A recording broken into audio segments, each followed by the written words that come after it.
In this video, we'll show you how to set up your Litespeed bike. For this build, we'll be using the Spezia, but all road bikes and gravel bikes apply. Before starting, you'll need some scissors or clippers. Remove the small parts bag. In the small parts bag, you'll find a torque wrench set, a Di2 tool, a grommet kit, and a Di2 charger. If you have a Sram build, you'll find your Sram battery charger. Remove the front wheel, then remove the seat post. Then remove the bike from the box. Remove all packaging from the bike that was used for shipping. For Shimano Di2 electronic drivetrain builds, remove the tape that is holding the Di2 wires together, and be careful not to let the wires fall down into the seat tube.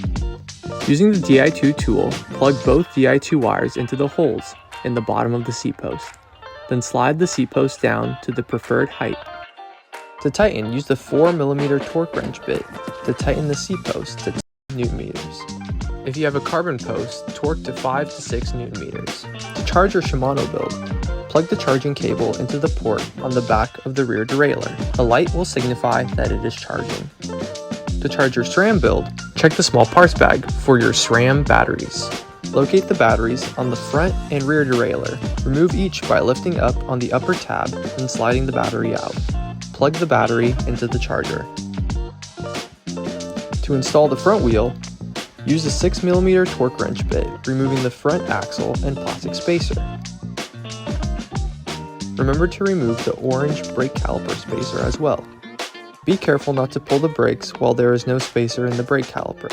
Grab your front wheel, place the rotor between the brake caliper, and replace the front through axle. Torque to 10 to 12 Nm.